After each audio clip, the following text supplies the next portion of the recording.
बिस्मिल्लाहिर्रहमानिर्रहीम। अस्सलामु अलैकुम वरहमतुल्लाहि वबरकातुहू। आबिद राजा चैनल की तरफ से आज मैं अपने दोस्तों को गुनाह की नहूसत बताऊंगा कि सैयदना अब्दुल्ला बिन अब्बास इस पर क्या फरमाते हैं। आप दोस्तों ने इसे गौर से सुनना है और फिर इससे बचना है।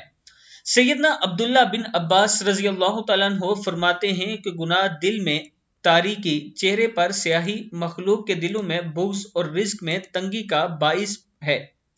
फिर सुन लें, गुनाह छोटा हो या बड़ा, गुनाह दिल में तारीकी यानी अंधेरा कर देता है, चेहरे पर स्याही यानी चेहरे की रौनक खत्म हो जाती है, मखलूक के दिलों में बुग़्ज़ यानी एक दूसरे के दिलों में बुग़्ज़ और कीना आ जाता है, और रिस्क में तंगी का बाइस है और रिस्क आपका तंग हो जाता है। आप जितना कमाएं आपको पूरी ही नहीं पड़ती।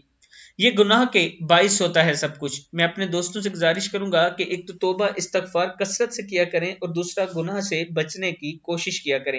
अस्सलामु अलैकुम वरहमतुल्लाहि वबरकातुहू।